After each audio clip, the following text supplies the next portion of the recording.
Tá escrito gravação pendente. Alberto, cadê? Me dá um suporte. Começou a gravar.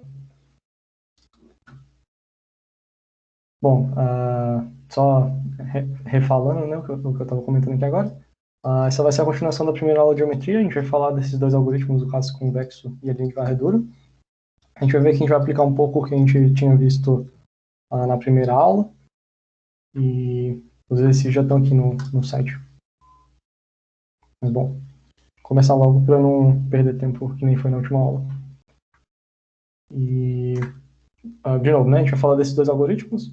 O primeiro a gente chama de convex rule, no inglês, né? Essa caso convexa seria meio que a tradução. E a linha de varredura a gente conhece como sweep line. E bom, primeiro começando pelo convex rule, eu vou apresentar um problema motivador, que é basicamente o problema clássico, né, que o algoritmo de convex rule resolve, que é, eu vou te dar n pontos, pontos 2D, né, no plano XY, e aí, sei lá, esses pontos aqui, um exemplo aleatório, né? E é o que eu vou querer que vocês me entreguem, né? Que vocês resolvam, é qual é a forma com que eu consigo cobrir todos esses pontos, né? Com que eu consigo meio que fechar um espaço que contém todos esses pontos, que use o menor perímetro, né? Então seria meio que essa estrutura aqui. Seria meio que um perímetro, né? Que cubra, que contenha todos esses pontos e um perímetro mínimo, né? Então eu não quero ter que utilizar muito dessa estrutura aqui para conter esses pontos. Então eu quero minimizar esse perímetro, né? Dessa estrutura para que ele contenha todos os pontos. Algumas pessoas chamam esse problema de embrulho de presente, que é basicamente você está meio que embrulhando todos os pontos, né? Você está meio que colocando ali um embrulho para conter todos eles. Tem um algoritmo que chama embrulho de presente, é gift wrap, mas a gente não vai falar dele, mas acho que daí que veio esse nome do problema. Mas basicamente, né, a gente quer meio que embrulhar esses pontos e gastar o mínimo de papel possível, sei lá, com o que você embrulha um presente, mas seria meio que minimizar esse perímetro aqui, né? E aí, o que eu consigo falar para vocês é que, para minimizar esse perímetro, a gente vai basicamente fazer um polígono convexo. Então, dá para ver aqui que essa linha vermelha nela representa um polígono convexo, e dá para ver que a resposta para esse problema vai ser um polígono convexo, porque se eu criasse um polígono não convexo para cobrir todos esses pontos, eu sei que se eu criasse um convexo, eu usaria menos, né, desse perímetro. Então, justamente porque essa hipotenusa aqui é menor que a soma dos catetos, então eu nunca vou querer ter meio que essa concavidade para dentro, né? Eu nunca vou querer ter um polígono não convexo para representar esse problema. Bom, a gente chama os pontos que ficam no bordo, né, de pontos extremos. Então, esses pontos vão meio que representar esse polígono que a gente está tentando achar. E, claro, os pontos que não são esses vértices do polígono são pontos não extremos. Eu coloquei aqui um ponto colinear com dois vértices. Dependendo da definição, ele entra ou não no convex rule. Depende do problema que você está resolvendo. Às vezes, o problema se reduz a uma coisa que você precisa considerar esses pontos colineares como pontos extremos, mas aí depende do problema que você está resolvendo. Enfim, esses pontos a gente chama de não extremos. Né? E a resposta, né, dados os n pontos, eu quero que você me dê um vetor com os pontos extremos em ordem anti-horária. Ou então em ordem horária, enfim, não faz muita diferença, mas tem que ter um sentido, né, para a gente saber como é que funciona esse polígono, como é que funciona essa estrutura aqui que a gente está gerando em volta desses pontos. E bom, parece um problema simples visualmente, né? Porque dá para só pegar uns pontos que são meio que mais distantes dos outros, assim, né? Mais nos extremos, mais no bordo mesmo. E aí ligar eles e ver se não tem nenhum ponto fora. Enfim, parece uma coisa fácil de fazer, assim, visualmente falando, né? Você pegar um lápis e uma caneta, você consegue resolver esse problema fácil. Mas é difícil pensar no algoritmo. Porque, bom, parece meio estranho. Como é que eu sei que esse ponto é um extremo, né? Então, eu tenho que olhar para a coordenada x, para a coordenada y, tenho que olhar para as duas. Enfim, parece um pouco complicado de primeira, de você tentar resolver esse problema sem você saber como é que funciona esse algoritmo mais clássico.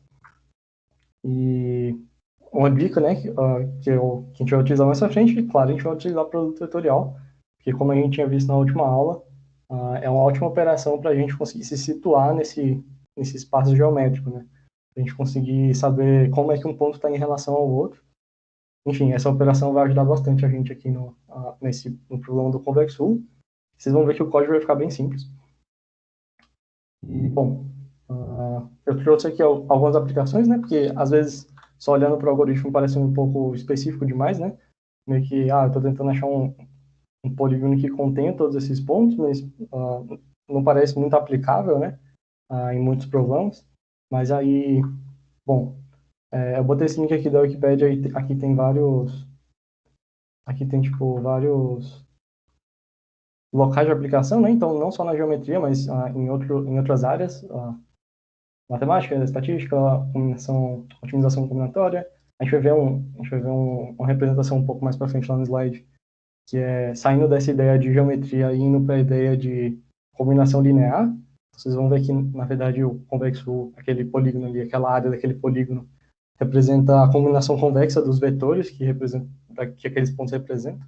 Enfim, vou tentar deixar um pouco clara essa ideia. Mas, enfim, tem muitas aplicações, e aí uma que eu achei legal aqui também é que tem aqui que ele fala desse problema de colisão, deixa eu dar um zoom aqui, que é tipo essas coisas de carro autônomo, né, que você precisa saber lidar bem com colisão entre os carros. E aí, em vez de, tipo, considerar o carro como se fosse vários pontinhos e uma estrutura muito complexa, muito complicada, a gente só pega o convexo dessa estrutura, né? E, dessa forma, a gente vai ter um polígono convexo, né? Ou então um poliedro convexo, dependendo da dimensão que você está olhando, né? Se é 2D ou 3D. Mas, basicamente, a gente vai ter uma estrutura mais simples, né? Os polígonos e os poliedros convexos, eles são um pouco mais fáceis de lidar na geometria, computacionalmente falando, né? É um pouco mais fácil de lidar com essas coisas convexas, porque elas têm algumas propriedades interessantes que permitem a gente gerar esses algoritmos mais simples. Normalmente, quando a gente trata como eu já tinha falado, né? Normalmente, quando a gente trata de elementos não convexos, a gente tenta dividir ele em elementos convexos para conseguir lidar com isso melhor. Mas, enfim, tirar o convexo de uma estrutura meio que generaliza tudo que... uma forma mais fácil de calcular colisão entre objetos, né? E aí, isso pode ser aplicado por exemplo, nessa coisa de carros autônomos. Enfim, só quis trazer uma visão, assim, de como que é útil esse tipo de algoritmo. E aí, na maratona em específico, normalmente a gente tem alguns problemas que um dos passos para resolver o problema, normalmente, é pegar essa estrutura convexa de um conjunto de pontos. Então, sei lá, às vezes isso aqui são meio que cidades, e aí você quer construir uma muralha em volta de todas as cidades, e você quer minimizar o tamanho da muralha, né? Isso aqui seria justamente pegar o convexo dessa estrutura. Enfim, tem vários problemas de maratona que se reduzem a achar o convexo U, e é uma estrutura, é um algoritmo clássico, né, como eu estou dizendo aqui. Normalmente, é difícil você ver de um problema que é só o convexo U, normalmente vai ser um passo para uma resolução de um problema um pouco mais complicado. Mas, bom, eu tinha falado aqui de uma outra visualização do que é o convexo, né? Que é justamente a combinação linear. Então, eu tirei alguns pontos aqui só para simplificar, mas em vez de ver esse conjunto como um conjunto de pontos e olhar para essa estrutura aqui meio que que coloca todos os pontos dentro dela, né? Esse polígono aqui, que é justamente o convexo, a gente vai imaginar isso aqui como se fosse um plano XY, e aí todos esses pontos vão ser vetores, na verdade. E aí a gente vai ter que toda essa área aqui de dentro do polígono vai representar vetores que são a combinação convexa linear desses vetores que são os pontos, né? Então, sei lá, esse ponto aqui, esse vetor aqui vermelho, seria uma combinação linear desses outros vetores. E aí eu consigo saber essa propriedade, né? Eu consigo achar quais são as combinações lineares desses vetores de uma forma geométrica, né? Com visualização geométrica. Às vezes isso ajuda em alguns problemas que parecem não ter nada a ver com geometria, mas aí você consegue reduzir a um problema de combinação linear de vetores. E aí isso aqui facilita a vida. Inclusive, eu deixei um problema lá no GitHub, que é um problema que caiu na maratona da UNB, que é justamente... Cadê? É justamente isso, né?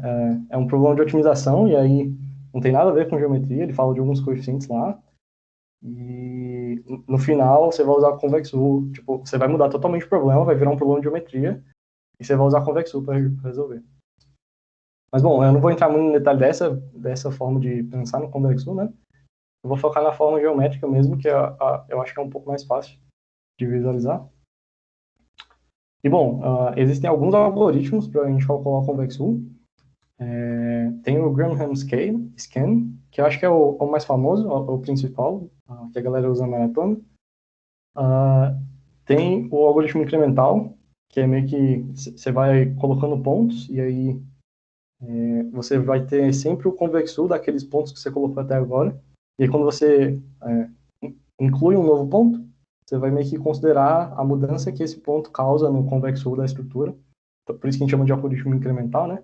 Ele é um pouco mais difícil de fazer, de implementar o código, de entender a estrutura. E a gente tem o monotone chain, que é o que eu vou focar nessa aula. Ele é muito parecido com o Graham Scan, só vai mudar um pouco o tipo de ordenação. Normalmente vocês acham um pouco mais disso aqui na internet, vocês acham um pouco mais falando do Graham Scan, mas eu vou falar do monotone chain porque é o que eu uso, e tem algumas propriedades legais que dá para usar em alguns outros problemas. Mas, bom, e também eu acho um pouco mais fácil de codar isso aqui. Mas, bom, como é que funciona o monotone chain, né? A gente vai dividir esse caso convexo, em duas estruturas, né? Que vai ser o upper hull, que é o caso superior, que é esse vermelho aqui, e no lower hull, que é o caso inferior, que é essa parte, que é esse de azul aqui. E aí, claro, se você acha os dois, você achou o convex hull, né? Porque é só a junção dessas duas estruturas aqui. E, bom, quais são os passos do algoritmo, né? Dando uma visão assim por cima, né? Só os passos de forma bem resumida mesmo. Mas para frente eu vou explicar passo a passo como que funciona. Mas, bom, primeiro a gente vai encontrar um ponto extremo. E aí, spoiler, vai ser um ponto que está muito no canto, então que vai ter uma coordenada x bem pequena. E esse ponto vai ser garantido de ser extremo e a gente vai partir dele. E aí a segunda coisa que a gente vai fazer, a gente vai ordenar esses pontos.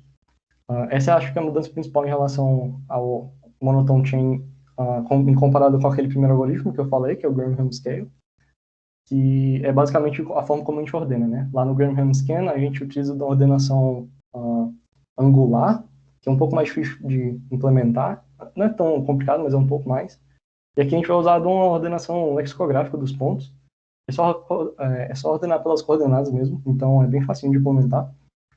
E a gente vai ordenar e percorrer esses pontos nessa ordem, né, que a gente está ordenando. E, bom, o que é o próximo passo? A gente vai criar uma pilha de pontos extremos até o momento. Então, eu estou percorrendo esses pontos que eu ordenei, né?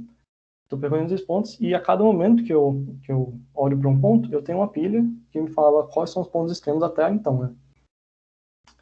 E o que acontece é que a gente vai retirando elementos dessa pilha à medida que eles são descobertos como não pontos extremos. Então, esse vai ser basicamente o nosso processamento, né? A gente vai ter uma pilha que até então são pontos extremos, mas quando a gente inclui um novo ponto, a gente vai desempilhando essa pilha, à medida que a gente encontra que esses últimos pontos da pilha não são os pontos extremos. E aí a gente repete os passos 2, 3, 4 para o lower e para o upper, né? Então, a gente vai ver que o algoritmo para achar o lower é idêntico ao algoritmo para achar o upper. Então, a gente vai só copiar e colar a mesma estrutura. Só vai ter uma diferençazinha ali, que é a gente vai começar do fim, em vez de começar do início. Enfim. E agora eu vou explicar passo a passo, né? Como é que o algoritmo funciona. Bom, a gente vai querer encontrar o lower hull. Então, eu peguei esses pontos aqui, né? Para a gente usar de exemplo. E, bom, a gente vai encontrar o lower hull, né? Que é essa estrutura de baixo aqui. Achei legal de mostrar o monotone chain, porque às vezes em alguns problemas é útil você ter só a estrutura de baixo separada, ou então só a estrutura de cima separada. Sei lá, eu já vi alguns problemas que é tipo, você tem alguns pontos, e aí tá chovendo, e aí você quer meio que criar um teto, usando o mínimo de material possível, né? E aí seria tipo só o upper hull, sabe? Então, tem alguns problemas que são interessantes para você ter essa diferença aqui, né? Essas duas estruturas diferenciadas, o lower e o upper hull. Mas, bom, vamos começar explicando o algoritmo para calcular o lower hull, né? O que a gente vai fazer? A gente vai encontrar um ponto extremo. E aí eu vou afirmar para vocês que um ponto extremo vai ser o ponto com menor coordenada x. Eu acho que dá para visualizar, assim, não vou conseguir provar isso aqui, mas acho que dá para visualizar fácil que o ponto com menor coordenada x ele vai ser um ponto extremo, né? Porque não tem outro ponto mais para a esquerda, né? Ele vai ser algum cantinho ali desse polígono que vai conter todos os pontos. Mas e se tiver um empate, né? E se tiver, sei lá, 3 pontos com a mesma coordenada x? Pô, a gente desempata pela menor coordenada y. Acho que também dá para visualizar porque que esse ponto aqui estaria no convexo U, né? Porque, bom, ele é a de menor coordenada x, e caso tenha empate, por exemplo, uh, esse aqui do meio, dependendo da definição, ele não estaria no convexo U, né? Então, se eu ordeno pegar menor y, com certeza ele vai estar. E aí, bom, a outra coisa que eu quero fazer, né, que é o segundo passo, eu vou ordenar esses pontos e percorrer. A gente vai ordenar isso pela ordem lexicográfica, que é basicamente eu ordeno crescente pela coordenada x, depois eu ordeno crescente pela coordenada y, né, caso dê empate na coordenada x. E aí, bom, aqui tem a ordem já feita, né, então esse aqui é o primeiro ponto, segundo, terceiro, quarto, quinto, sexto, sétimo, oitavo. Vocês podem ver que sempre ordenado pelo x, aqui no caso não deu nenhum empate, mas se desse empate na coordenada x, eu coordenaria pela coordenada y. E aí, bom, uma coisa que dá para perceber é que o ponto extremo que a gente descobriu no primeiro passo, ele é justamente o primeiro ponto da ordenação, né? Então, na verdade, eu nem preciso fazer o primeiro passo, eu posso só pular para o segundo, e aí eu descubro o ponto extremo que eu preciso, sendo o primeiro ponto que aparecer no vetor ordenado, né? Bom, e aí, passados esses 2 passos, né? Achei um ponto da onde eu vou começar, e já estou com o vetor ordenado. Eu vou basicamente criar uma pilha de pontos extremos até o momento. Então, tá aqui a pilha no lado direito. E aí eu vou inicializar ela com os 2 primeiros pontos. Então, o ponto 1 e o ponto 2. E aí eu vou para o passo 4, que é basicamente, eu vou retirar elementos da pilha quando eles forem, à medida que eu for tentando inserir mais pontos. E eu descobri que os últimos pontos da pilha, não são pontos extremos. E aí, bom, como é que eu vou fazer isso, né? Com produto vetorial. E aí, eu não sei se vocês lembram da última aula, mas a gente implementou uma função chamada esquerda. E aí essa função chamada esquerda usa o produto vetorial, que é esse chapeuzinho aqui, né, que a gente implementou como um operator, lá do nosso struct de ponto. E basicamente vai receber 3 pontos, né, ponto 1, P1, P2, P3, e vai retornar três diferentes valores, né? Ou vai retornar 1, 0 ou -1, dependendo de como está a posição do terceiro ponto em relação ao vetor P2, P1, né? E aí, bom, aqui tem a visualização, né? Em relação a esse sentido aqui, né? Saindo de P1 e indo para P2, a gente tem que o P3 está para a esquerda. Então, essa função nossa vai retornar 1. Acho que todo mundo lembra, né, disso aqui, mas enfim, a gente vai utilizar agora. E, bom, é claro, né? Se esse P3 estivesse para a direita, daria -1. Se tivesse colinear, daria 0. E aí, essa função, esse produto vetorial aqui, essa função é importante para a gente conseguir se situar no nosso plano geométrico, e a gente vai utilizar agora, para conseguir saber se o último ponto da pilha é ou não extremo. E bom, já estou com os pontos 1 e 2 na pilha. O que eu quero fazer? Eu quero saber se eu preciso retirar o último ponto da pilha antes de inserir o terceiro ponto. E aí, como é que eu faço isso? Bom, eu vou olhar para os 2 últimos pontos da pilha e vou fazer um if, usando essa função esquerda. E bom, o que eu vou querer fazer é basicamente ver se esse terceiro ponto que eu estou querendo inserir na pilha em relação ao vetor 1, 2, se ele é diferente de 1, né? E o que é diferente que é ser diferente de 1? É estar ou no meio ou para a direita. Então, se ele tiver ou no meio, se esse vetor aqui tiver ou no meio ou para a direita, eu vou querer retirar esse último elemento da pilha. E aí aqui dá para ver, né? Claro que o sentido de 1 para o 2, esse ponto 3 está para a direita, né? Ele está vindo para cá. Então, essa função aqui daria -1, né? -1 que é diferente de 1, então a gente entraria nessa condição. Então, sim, eu preciso tirar o elemento 2 da pilha. E aí, repara, né? A gente está tentando achar o lower hull, que é esse bordo inferior, né, do nosso convexo hull. E, claro, fez todo sentido eu tirar um elemento se o elemento que eu estou querendo inserir está para a direita, né, desse vetor. Porque eu estou querendo esse bordo inferior aqui, né? Se eu tenho um elemento na pilha que está apontando para cima e depois eu vou descer de novo, é como se eu estivesse criando uma concavidade para cima, né? Eu não quero uma concavidade para cima no meu lower hull, eu quero justamente esse bordo inferior aqui. Eu quero que ele seja convexo. E, bom, como eu disse, né, como aquela condição deu verdadeira, eu vou tirar o último elemento e vou inserir o trace. E aí repara que a gente já tem aqui um início de convexo hull parcial, né, que é só olhando esses últimos elementos, esses primeiros elementos. E bom, como eu disse, né, isso elimina os pontos colineares, dependendo da definição, é isso que a gente quer mesmo. Caso não seja, só mudar um pouquinho aquela condição do if. E os pontos que não estão no bordo inferior, né, que geram a concavidade para cima. Que seria o caso se eu pegasse o 2, né, eu iria do 1 para o 2 para o 3, e tipo, criar uma concavidade para cima, não é isso que eu quero, né, no nosso lower hull. No nosso lower hull a gente quer justamente o bordo inferior. E bom, às vezes é necessário tirar vários pontos da pilha antes de inserir um novo ponto. Então, na verdade, aqui eu estava falando do if, né? Mas, na verdade, meio que na nossa implementação mesmo, a gente vai usar um while, que é enquanto eu tiver últimos pontos que geram concavidade para cima, eu vou retirando eles. E aí, uma vez que eu não tiver mais essa condição, eu só insiro esse último elemento que eu estou olhando na pilha. Nesse caso aqui, a gente só precisa retirar um elemento mesmo.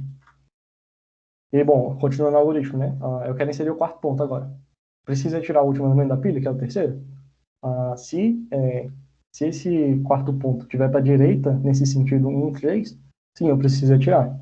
E aí, de novo, né? Isso aqui está para a direita, né? Em relação a esse sentido aqui. Então, eu preciso tirar o ponto 3 para incluir o 4. E repara que já está ficando um pouco mais com a cara do nosso lower hull mesmo, que a gente quer. E, bom, eu vou só repetir esse processo. Esse caso aqui do 5 vai dar falsa essa afirmação, né? Justamente porque aqui no sentido 1, 4, o ponto 5 está para a esquerda. Então, eu não preciso retirar, eu só preciso incluir. E aí, repara, né, que não criou concavidade para cima, né? Esse aqui parece realmente um lower hull. E, bom, a gente continua o algoritmo. Aqui vai dar para a direita, eu tiro 5. Aqui vai dar para a direita também, eu tiro 6 e incluo 7. Aqui não vai dar para a direita, eu só incluo 8. E a gente achou o lower hull. O lower hull vai ser justamente essa pilha, né? Então, os pontos 1, 4, 7 e 8 são o lower hull dessa estrutura. E como é que eu faço para calcular o upper hull agora, né? Bom, eu vou só inverter a ordem dos pontos. Então, a gente tinha ordenado em relação à menor coordenada x, depois a menor coordenada y. O que eu vou fazer é só inverter essa ordenação, né? Então, eu vou dar um inverse lá no vetor que a gente criou ordenado. E vou repetir exatamente o mesmo algoritmo. Só que em vez de começar, claro, começando do primeiro ponto, né? Que agora era o último na outra ordenação, né? Esse ponto aqui era o 8, quando a gente estava achando o lower hull, agora ele é 1, e a gente vai começar dele. E se você repetir aquele mesmo algoritmo, o mesmo código, ele vai gerar o upper hull. Isso porque a gente está começando da ordem inversa, né? Então é como se a gente tivesse invertido o problema. E aí, invertendo o problema, é como se esse lower hull fosse para cima, né? Enfim, dá para ver que se você pegar um papel e fazer, dá para ver que realmente ele vai selecionar esses pontos que estão superior. Enfim, seria só realmente repetir todo esse processo que eu fiz aqui. Se vocês repetirem, dá para ver que funciona. E, bom, qual a complexidade disso, né? A gente ordenou os pontos, então a gente utiliza de n log n, de uma complexidade n log n para ordenar. E aquele passo todo de achar o lower hull e o upper hull, ele é linear. Por que ele é linear, né? Porque a gente só insere e remove um ponto da pilha, no máximo uma única vez, né? Então, eu nunca estou inserindo e removendo esses pontos várias vezes. Eu só faço isso uma vez. E aí esse processo todo, então, fica linear. E o interessante é que se os pontos já estiverem ordenados, o convexo passa a ter uma complexidade linear, né? Porque você não precisa nem ordenar. Caso esteja na ordem bagunçada, tem que ordenar e a complexidade sobe para n log n. Essa complexidade aqui ela é igual àqueles outros 3 algoritmos que eu mostrei. Acho que o incremental só é um pouco mais difícil de chegar nessa complexidade, porque além de implementar, você tem que otimizar ainda uma operação lá dele. Mas, bom, acho que foi interessante mostrar esse algoritmo, é o que eu uso e eu acho simples no código. Vou só mostrar uma visualização antes de, de ir para a implementação, né? Que é, bom, aqui dá para ver o algoritmo funcionando nesse GIF. Eu não sei se está dando para ver direito, mas, bom, dá para ver que primeiro ele calculou o upper-who, né? Ele fez o contrário da gente. Mas primeiro ele calculou o upper-who, e aí depois ele volta e aí começa a calcular o lower-who, e aí percebe que ele sempre olha os pontos em relação à coordenada x primeiro, né? Então, primeiro ele está olhando o x crescente, e está achando o upper-who, ele fez o contrário da gente. E aí ele vai sempre descartando os pontos à medida que ele vê que isso não está no caso convexo, né? No caso superior. E repete o mesmo processo pro da esquerda. Eu vou só mostrar um videozinho que é tipo meio que a visualização do convexo. Meio que dá para enxergar também o convexo como se fosse tipo um elástico. E aí esse elástico vai se fechando até que, bom, ele cubra todos os pontos, né? E aí dá para enxergar dessa forma também o problema. Tem algumas outras. Dá para ver aqui também que ele mexe os pontos, aí vai mudando como é que eu achei isso legal. Dá para ver também como aquela coisa que eu falei de combinação convexa, enfim, tem várias visualizações. Ah, eu esqueci de abrir isso aqui, mas eu vou tentar abrir depois. Mas enfim, sei lá, dá até para você fazer no JS aí, ficar brincando também. Claro, você vai ter que saber o algoritmo de convexo para codar, né? Mas dá para ficar mexendo nos pontos e ver como é que muda o convexo, é legalzinho. Aqui nesse vídeo o algoritmo é o Graham Scale, e aí dá para ver que, na verdade, ele está olhando uma ordenação angular, né? Ele olha em relação ao ângulo que faz com o primeiro ponto. Ele não olha em relação àquela ordem lexicográfica. Mas, bom, enfim, os algoritmos são muito parecidos e o resultado final é o mesmo.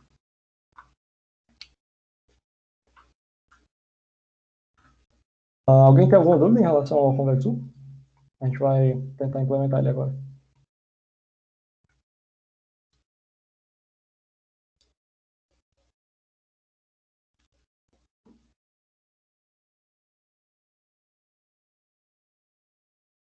Tem essa questão do CSS, que é tipo, implemente o Convexu. É literalmente isso.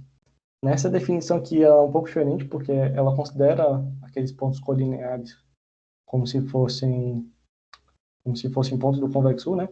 Então, tem um exemplo aqui que tem um N, e aí ele vai te dar N pontos. Você calcula o tamanho do convexo e quais são os pontos que estão nele. Alguém tem alguma dúvida? Acho que alguém está com o microfone aberto.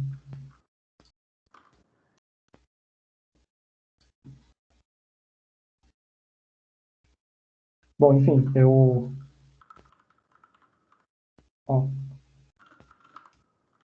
será que tem algum problema que é mais fácil com o Graham Hamilton do que no dano monotônico? Acho difícil. Acho que talvez em relação à complexidade, porque, por exemplo, aqui o nosso algoritmo ele é odd-ending se os pontos estiverem ordenados lexicograficamente. Lá no Graham Scan, a gente só tem essa complexidade linear se os pontos estiverem ordenados em relação à angulação, né? Então, talvez a complexidade mude um pouco, dependendo de como estão os seus pontos. O Graham Scan também, ele só passa uma vez no vetor, nesse vetor de pontos, né? Então aqui a gente passou uma vez para calcular o lower, o lower who, e depois passou outra vez linear para calcular o upper who. Então seria tipo duas vezes n esse algoritmo. Lá ele só passa uma vez, porque tá ordenado em relação ao ângulo. Então é uma abordagem um pouco diferente. Mas em relação a solução de problema, não tem muita diferença não. Eles vão basicamente dar o mesmo resultado, que é o convex hull, né? Eu acho o monotônico um pouco mais interessante, porque essa ordenação de fazer é muito fácil. e porque ele te dá o upper rule separado do lower rule, e às vezes isso é interessante também para a gente resolver algum problema específico. Responde a pergunta?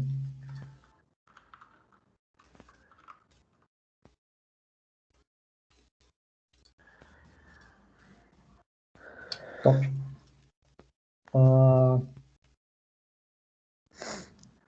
Tem esse problema aqui do CSS, que é, como eu disse, né? Só implementar. E aí tem esse caso de teste aqui, que são 6 pontos. Eu botei eles aqui no GeoGebra, só para vocês visualizarem, né? Então, o convexo dessa estrutura aqui seria tipo esse ponto aqui nesse, esse aqui nesse, esse aqui nesse. E aí, bom, esse aqui seria o convexo, né? Desse conjunto de pontos, esse triângulo aqui. Dependendo da definição, a gente não precisaria falar desse ponto aqui, né? Que é o 4, 4. Porque ele é colinear com 2, 5, 6, 3. Tipo, não faz diferença a existência dele, né? Porque eu consigo apresentar o complexo com ele ou sem ele. Mas nesse problema do CSS a gente quer que ele esteja lá no meio, né? Então aqui, ó, a resposta eu tenho o 4, 4. Mas beleza. Como é que fica a implementação? Eu peguei aqui um template, e nesse template é o meu template de geometria, né? Eu tirei algumas coisas só para facilitar, mas basicamente aquela mesma coisa, aquele mesmo struct de ponto que a gente tinha visto na primeira aula. Então tem as coordenadas x, y, tem alguns operators que eu defini, então soma, subtração, multiplicação com escalar, divisão com escalar, produto escalar, produto vetorial, e esse novo operator aqui que a gente vai ver agora, como é que funciona para ordenar. Não vou utilizar todas, acho que dá para tirar algumas, deixa eu ver o que o Roberto está falando aqui.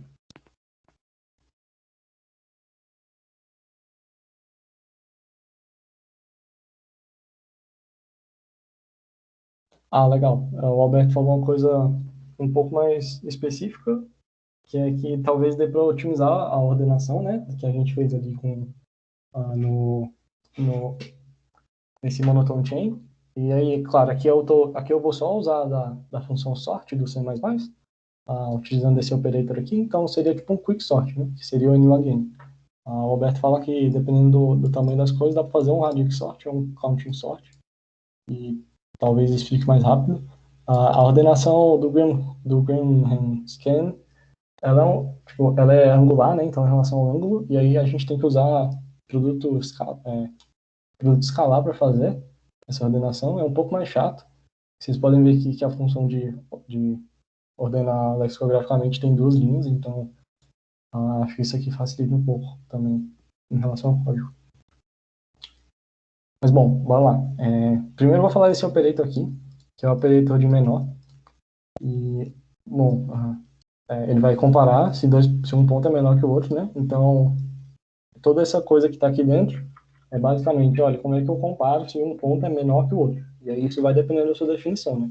Tem como você fazer um operator menor angular, tem como você fazer um operator menor lexicográfico, que nem esse. Isso aí depende da sua definição.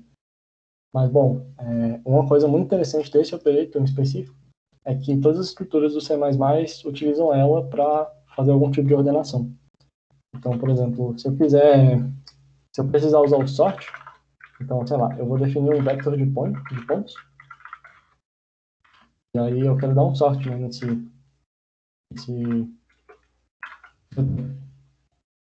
como é que o sort vai saber como ordenar essas coisas? Ela vai basicamente utilizar só do operator menor. Então, se eu não definir esse operator na estrutura, isso aqui vai dar uma recompilação. Se tiver definido, ele vai funcionar direitinho. E a outra coisa também que dá para usar é tipo um set de point. Então, claro, né, o set é uma árvore binária, né? Ele vai precisar saber como é que se ordena essa estrutura. Se você passa uma estrutura que faz sentido, né, na ordenação, enfim, que faça um sentido lógico, né, de ordenação. Você não pode ter uma função qualquer, né, para ordenar, ela tem que ter algumas restrições ela tem que fazer um sentido, ela tem que ser coerente, né. Então, ela tem que seguir essa ordem crescente de ordenação. Não tem como ser uma ordenação circular, por exemplo. enfim, se eu tiver esse operator definido, eu consigo usar qualquer outra dessas estruturas padrões do C++. E aí uma coisa também interessante é que ela não precisa do operator igual a igual, porque ela consegue fazer a operação de igualdade utilizando o operador de menor. Então, sei lá, se eu tiver um x1 e eu quiser comparar a igualdade com x2, eu só vejo x1 x2 menor que x2 for tipo igual ao x2 menos x1, uma parada assim, então diferente. É porque se for igual, vai dar falso nos dois, né? Então tem que ser igual. Se o x2 for igual ao x1, então essas duas operações vão dar falso. Então tem que ser falso nos dois. Sei lá, dá pra fazer tipo assim que implementado. Bom, enfim, só precisa do operator menor e isso facilita a nossa vida. E aí como é que a gente ordena isso aqui? Pega o x, vê se é diferente do x do ponto que eu quero comparar, né? Porque se for diferente, eu só retorno se esse booleano, se o x é menor que o x do outro ponto. Isso aqui vai ordenar crescente, né? Caso contrário, caso seja igual, ele não vai entrar nesse if e vai retornar essa mesma ordenação em relação ao y. Então, é justamente isso que a gente tinha comentado, né? Ordena em relação ao x, se empatar, não vai entrar nesse if, vai retornar uma comparação em relação ao y. E aí isso aqui permite agora que a gente crie um vetor de pontos e ordene eles só usando sort do C++. Aqui a gente tem a nossa função esquerda, que é a função que a gente definiu na última aula. Eu não uso essa função esquerda, eu uso essa função CCW, que é tipo counterclockwise. É a mesma coisa, tipo, o retorno dela é igual, só que aqui eu acho interessante que dá para usar caso você esteja fazendo produto vetorial de double, caso você seja obrigado a usar double, ele faz aqui já um truque com EPS, que a gente tinha comentado na última aula, né, para não fazer comparação de igual. Isso aqui é meio magia, mas se você abrir isso aqui e ver os casos, dá para ver que retorna ou -1 ou 0,1. E aí essa linha de código, esses dois coisas aqui são literalmente iguais a esse código da esquerda. E bom, o que a gente vai querer agora é, vou ler a entrada aqui do problema, então ele passa um n, e aí ele me passa esses n pontos. Eu vou criar um vetor p de pontos, tá vendo?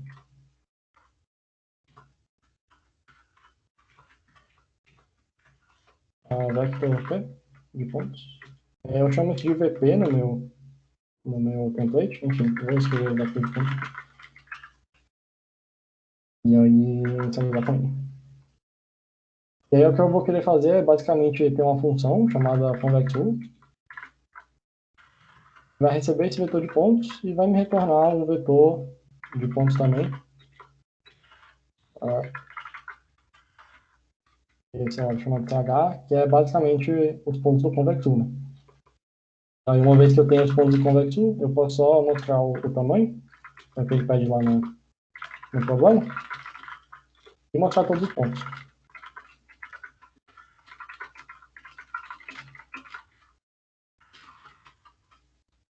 E agora só fica a cargo de resolver essa função convector, né? Que vai ser a implementação de todo aquele algoritmo que eu falei mais cedo.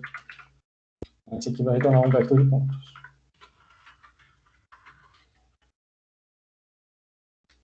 Aí, o que isso vai receber, né? O nosso vetor de pontos também.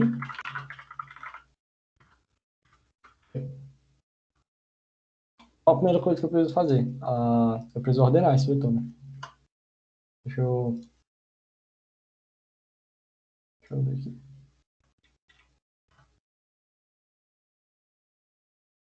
Preciso ordenar esse vetor. Então, vou dar um sort. Aquele mesmo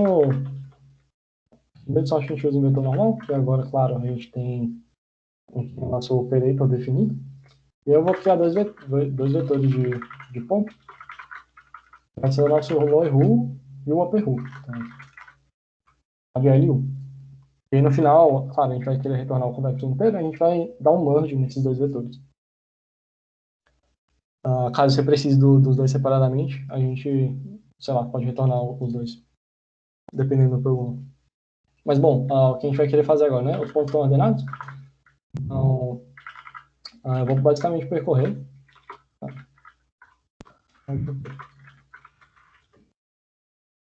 Eu vou percorrer esse ponto. E aí, como eu disse, em vez de uma condição if, a gente vai ter um while, né? Então, enquanto... claro, esqueci de falar. Eu estou usando vector aqui, né? Mas esse vector vai ter a função da nossa pilha, né? Então, na verdade, essa vai ser a pilha do lower who, essa vai ser a pilha do upper who. E aí, como a gente tinha visto lá no slide, no final do algoritmo, essa pilha é justamente o vetor que a gente quer, né? E isso já em ordem counterclockwise, né? Que é tipo ordem anti-horária. Pode ver, né? 1, 4, 7, 8 está na ordem anti-horária. Enfim. O legal de fazer, em vez de pilha, usar o vetor, é que o vetor já pode retornar o vetor. Então, facilita um pouco, em vez de ficar usando pilha. E o vector também do Semmelweis, ele é uma estrutura eficiente para usar de pilha. Então, eu gosto de usar. E, bom, como eu disse, a gente vai ter um while, né? E eu preciso ter pelo menos 2 pontos na pilha, né? Antes de checar para ver se eu consigo fazer aquela comparação, né? Então, eu só vou fazer esse while se o tamanho da pilha for map 2. E aí, além disso, eu também vou querer usar a nossa opção de esquerda, né? Basicamente, olhando o penúltimo e o último elemento. Então, eu tenho que passar 3 pontos, né? Vai ser o penúltimo, o último e o elemento que eu quero incluir na pilha. Então, seria tipo o L.size menos 2, o L no L.size menos 1. Esse aqui é justamente o L.back, né? Que é o último elemento. E o elemento que eu quero incluir agora, que é o PP. Isso, enquanto isso for verdade, né? Enquanto eu tiver essa concavidade para cima, que é isso que essa função esquerda vai checar, eu vou retirando coisas da nossa pilha. Então eu vou dar um pop back no VP. Quando tudo isso acabar, eu vou querer incluir esse novo ponto, né, que eu estou olhando. E é isso. Dá para ver que ficou bem pequenininho, né? Tem tipo 3 linhas só, o for. E aí, como eu disse, esse aqui foi para achar o lower, né? Para achar o upper, a gente vai só inverter aquele vetor que a gente estava utilizando, né? Então eu vou dar um reverse.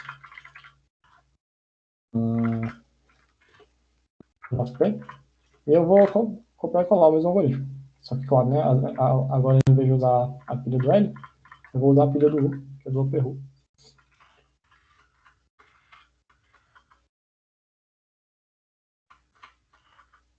E a gente calculou o upper who e o lower who. Aí, como eu quero unir esses dois vetores, a gente tem que tomar cuidado agora, tem que olhar para o fato de que o primeiro ponto e o último vão estar tanto no lower who quanto no upper who. Então, esse ponto 1 e o 8, eles vão aparecer 2 vezes, né? No lower e no upper. Dá para ver aqui também, né? Que aparece. Eles vão estar no vetor. E uma coisa que dá para fazer, tranquila, eu basicamente tiro o último elemento do L. Aqui. O último elemento do L, que eu sei que vai aparecer lá no U. E aí eu vou concatenar o vetor U no vetor L. Então, eu vou fazer tipo um insert. Tem que passar aonde vai concatenar, que é no finalzinho do L. Eu tenho que passar o início do vetor, onde eu vou concatenar, que é o ponto begin. E eu tenho que passar até onde vai concatenar. Que seria até o u.end se eu quisesse concatenar o vetor U todo no vetor L. Mas vai ser até o end menos 1, porque eu sei que esse último elemento do U também está no L. Esse último elemento do U é o primeiro elemento do L. Então eu retirei o último elemento do L e o último elemento do U. Eu já faço isso aqui enquanto eu concateno os dois vetores. E eu basicamente retorno L. Aí, esse é o nosso convexo. Fica pequeno. Tipo, tem uns comentários aqui, mas se tirar os comentários, fica bem pequenininho o código. E uma coisa legal também é que fica bem modular, né? Então, eu consigo só passar o vetor, ele resolve tudo para mim e me retorna o vetor. E aí depois, se eu quiser fazer algum processamento nisso para conseguir resolver a questão, eu processo. E é isso, deu tipo 1, 2, 3, 4. Enfim, deu tipo menos de 20 linhas. Fica pequenininho o código. E aí, deixa eu compilar aqui, né? Que é o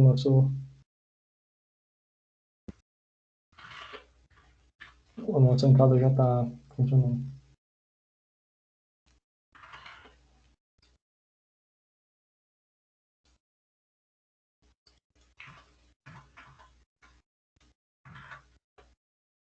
Eita, fiz alguma coisa muito errada. Ah,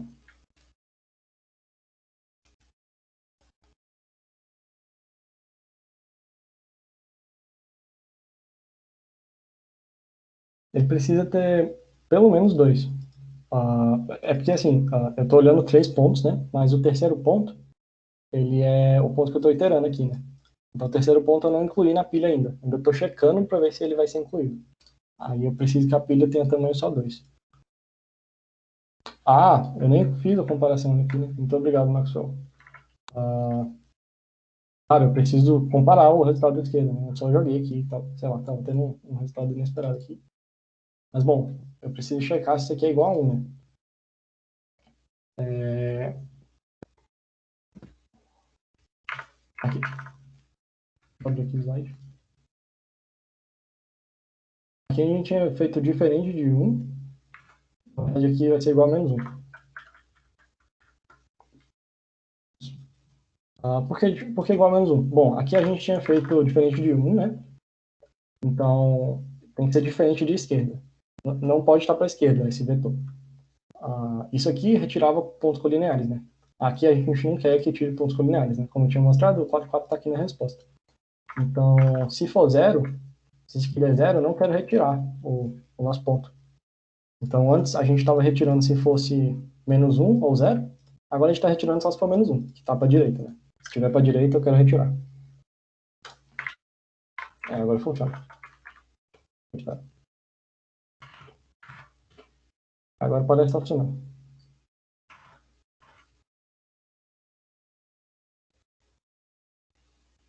Alguém tem alguma dúvida em relação ao Convex-U? Eu vou mostrar um problema aqui para frente, que vai ser um problema um pouco mais bestinha, mas tem que pensar um pouco em como lidar com alguns casos de borda e vai usar o Convex-U também. Se alguém tiver alguma dúvida, manda aí enquanto eu bebo água.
Tá, beleza. Bom, a gente terminou o código desse do CSS, então a gente tem um código de Convex-U funcionando, e aí a gente tem isso para utilizar nessa próxima questão. Então, basicamente, né, eu consigo achar esse caso convexo de um conjunto de pontos. Isso eu posso incluir ou não pontos que são colineares, né? Isso aqui vai só mudar essa condição aqui, né? Então, se eu quisesse, se eu quisesse não considerar os pontos colineares, então seria que nem estava lá no slide, diferente de 1. Então, igual a menos 1 ou igual a zero. Enfim, não quero fazer isso aqui de novo para botar uma hora aqui. Então, ficou, ficou diferente daquele jeito. Enfim, se quisesse que fossem pontos colineares, só seguir como está no slide. E aí, bom, vamos seguir para o problema, que é basicamente, ah, tem essa headquarters militar aí, e eles estão desenvolvendo uma proteção melhor, né? Eles acham que esse spaceport vai ser mais protegido ah, se ele tiver surrounded, né? Tipo, se tiver coberto de muralhas, né? De fences, de cercas. Então,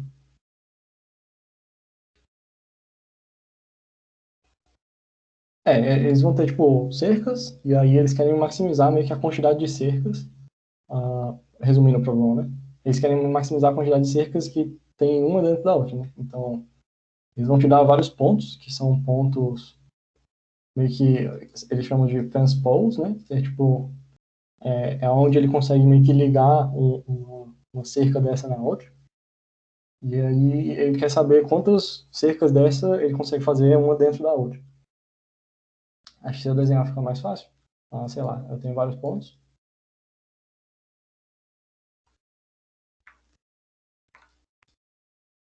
Assim tá bom. E aí tipo, sei lá, a base vai estar aqui no meio. Aí ele me informa isso, mas ele quer basicamente a quantidade máxima de cercas que ele consegue fazer uma por dentro da outra. Deixa eu ver qual é a definição que ele fala aqui. Acho que ele fala tipo nested fences. Tipo, o número de cercas uma dentro da outra, né? Meio que uma contida dentro da outra. Então, sei lá, essa aqui poderia ser a primeira cerca. E aí a segunda, por exemplo, poderia ser essa. E aí a resposta final daria tipo 2. Porque, claro, eu consegui fazer duas cercas, né? E aí, uma dentro da outra. Uma totalmente contida dentro da outra. E aí ele explicita isso aqui, que essas cercas têm que ser totalmente contidas, né? Então, por exemplo, se eu tivesse um terceiro ponto aqui, eu não poderia fazer uma cerca que está dentro dessa outra que passa por esse ponto. Então, não poderia fazer isso aqui, né? Se esse ponto aqui fosse colinear com isso. E, bom, isso aqui não seria uma cerca, né? E, claro, eu não consigo fazer uma cerca com dois pontos, né? Eu preciso de uma coisa fechada, né? Eu preciso de um terceiro aqui. Então, como só tem dois pontos dentro desse outro, eu não consigo fazer a segunda, então minha resposta cai para um. Dá para entender mais ou menos o problema? A gente vai ter esses pontos. Eu vou querer calcular o número máximo de cercas que eu consigo fazer uma dentro da outra. Esse N é 4.000, então dá para a gente brincar um pouco com a complexidade ainda. Que é maximizar o número de cercas. Nenhum dos polos tem, então, tipo, nenhum dos pontos tem a mesma posição. E aqui ele fala que, aqui, essa definição, né? Não pode ser self-crossing, então não pode ter interseção, né? Entre esses polos, entre essas cercas. Então também não poderia fazer uma cerca que sai, que corta a outra, né? Tem que ser cercas totalmente contidas uma da outra. Dá para entender mais ou menos o problema? E, bom, alguém tem alguma ideia de como resolver isso? A gente tem o convexo U, que acha, que acha o caso convexo. E aí talvez comece a fazer um pouco de sentido de usar aqui, porque, bom, a gente quer maximizar o número de cercas, né? E, claro, eu não quero usar muitos pontos, né? Porque talvez um ponto extra que eu use, que esteja para dentro, talvez ele seja útil para usar para uma segunda cerca, né? Que vai estar mais para dentro. Então, isso aqui não faria muito sentido, né? Não faria muito sentido fazer uma cerca assim. Ah, por que não? Porque eu estou usando um ponto que talvez possa ser usado numa cerca mais para dentro. Então, acho que até faz um pouco de sentido já começar a pensar no convexo. Mas e aí, como é que eu... Alguém tem alguma ideia de como resolver o problema?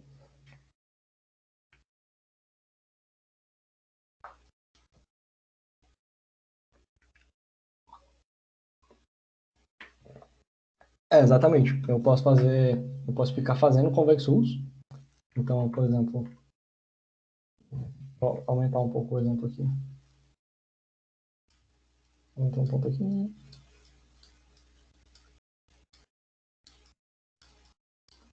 Então eu posso ficar fazendo convex rules, né? Então, sei lá, esse aqui foi o primeiro convex rule que eu fiz. E aí eu tiro tudo.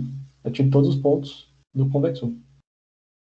E agora eu tenho outro subproblema, né? Que é, eu tenho de novo vários pontos e eu quero maximizar a quantidade de cercos que eu consigo fazer uma dentro da outra.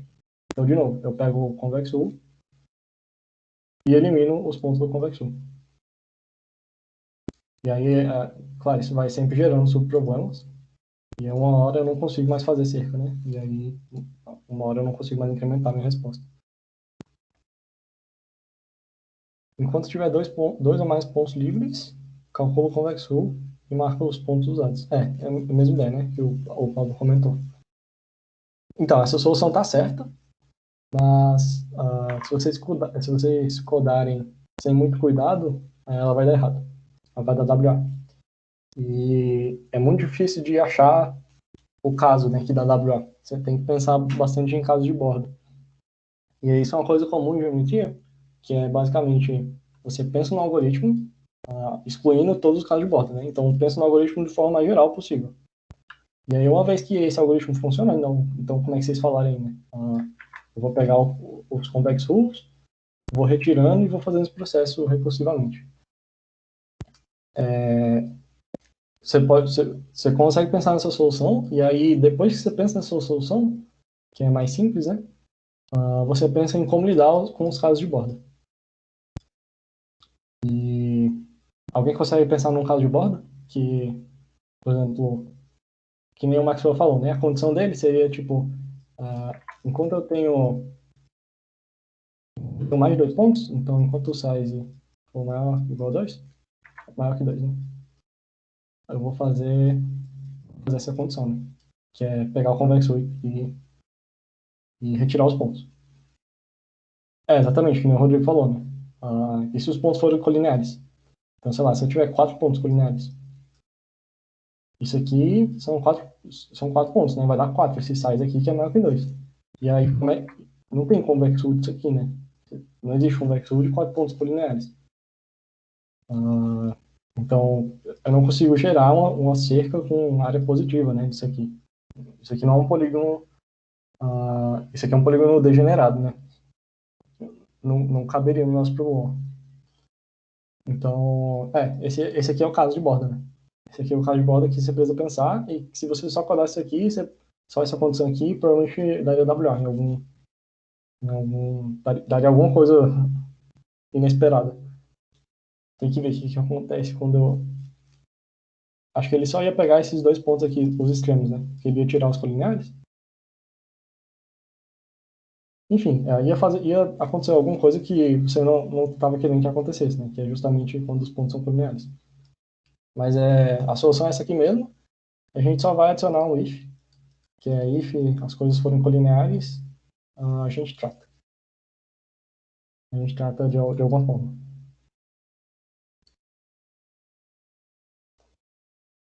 E aí, essa abordagem é um pouco geral na geometria, então sempre vai ter alguns casos de borda em que você vai ter que pensar, né? Mas às vezes faz sentido você pensar na solução sem os casos de borda, porque às vezes é relativamente fácil de lidar com esses casos. Aqui vai ser só tratar pontos colineares mesmo, não vai nem adicionar muita complexidade no problema. Mas bom, falando em complexidade, né? Como é que fica a complexidade desse algoritmo? Eu tenho n pontos e n vai ter 4.000. Então, eu não posso fazer nada que seja muito custoso, né? Então, eu não posso fazer O de n a cubo, por exemplo. Isso aqui não rola. O que dá para fazer é um O de n ao quadrado log n. Essa vai ser justamente a complexidade do nosso problema. Como é que vai ficar isso aqui, né? Eu estou fazendo vários convex rules. Qual o pior caso possível? É quando o convex rule só retira 3 pontos, né? É o menor polígono possível. Então, tipo, o pior dos casos possível vai ser, tipo, vários triângulos um dentro do outro. Por quê, né? Porque 3 pontos é muito pouco, né? Eu estou retirando poucos pontos por iteração. Então, no pior dos casos, eu preciso fazer o convex rule, que é n log n, n sobre 3 vezes. Isso aqui dá n ao quadrado log n.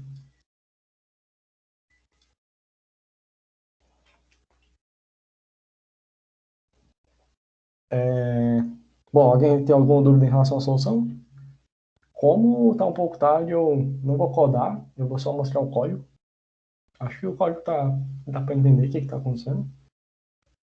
Deixa eu abrir ele aqui.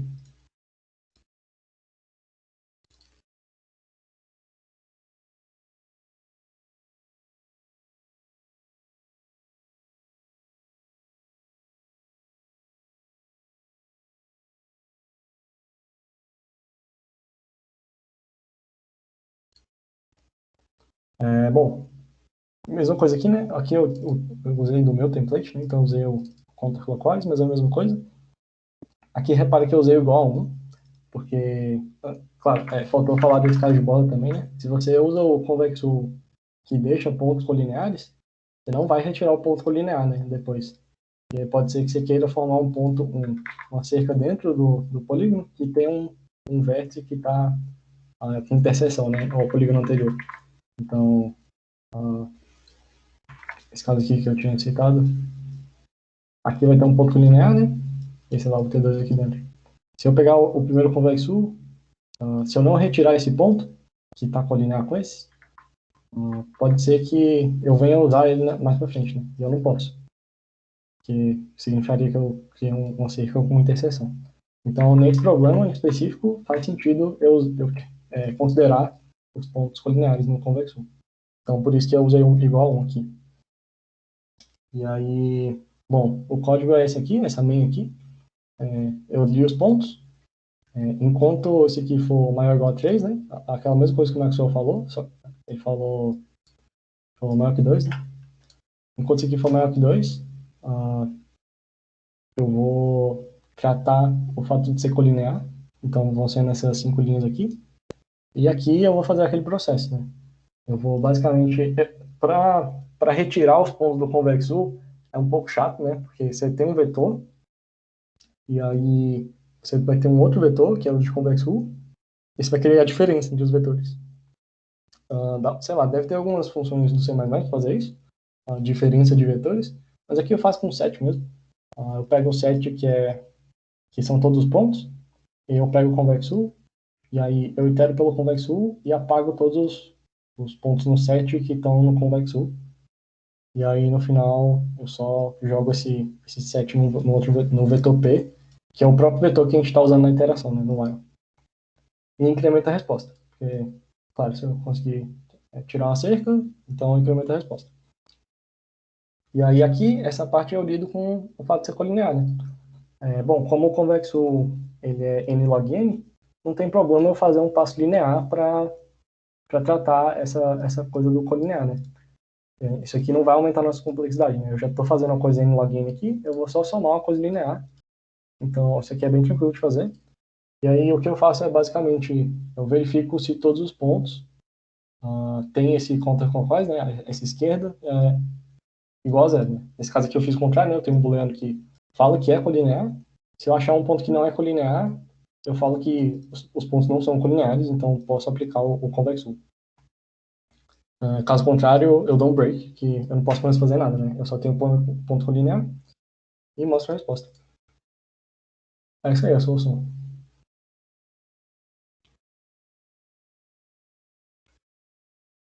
Esse aqui ficou um pouco feio, mas acho que é o jeito mais tranquilo de fazer na hora. Bom, acho que espero que ninguém tenha muita dúvida em relação ao Convexul. O Convexul, eu acho ele... Claro, você não vai ver ele caindo só o Convexul. Provavelmente numa maratona do NB, talvez, porque a gente força esses algoritmos mais clássicos. Mas no Code Force mesmo, eu acho difícil cair só um Convexul, porque é muito clássico, né? A galera já estuda isso, já sabe como funciona. Mas é uma ideia muito interessante que é aplicada em forma geral em muitos outros problemas, né? Então, como eu disse, tem essa versão aqui do convexo que para de ver as coisas como uma visão geométrica, né? E passa a ver como combinação linear de vetores. Isso aqui serve para questão de otimização, então dá para resolver umas questões bem legais de otimização, levando o problema totalmente para um contexto geométrico. Enfim, vocês vão ver isso bastante no que eu vou falar agora também. que é o próximo algoritmo, que é o sweepline. Eu tinha esquecido de falar disso aqui, mas bom, na implementação do Conversul, que já aconteceu, tem algumas dicas. Então, se você não precisa usar double, não use, porque, bom, double pode gerar algumas imprecisões nas operações, né? E isso é difícil de tratar, é difícil de enxergar.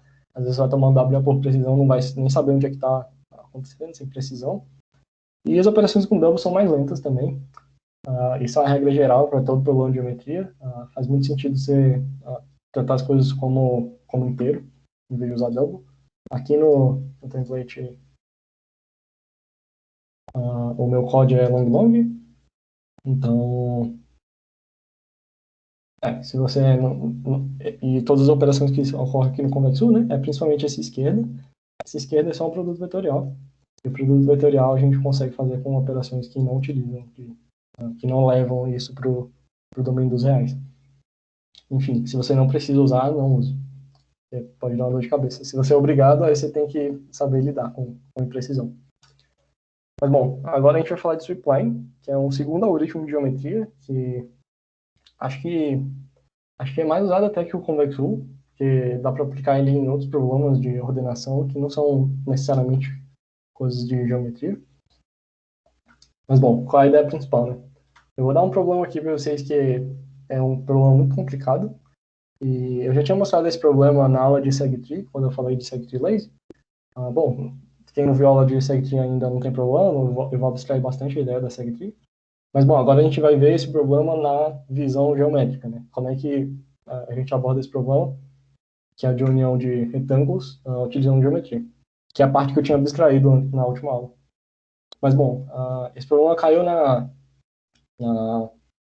sub-regional da maratona, de 2000 e alguma coisa, e só os 15 melhores times fizeram, então é uma questão difícil mesmo.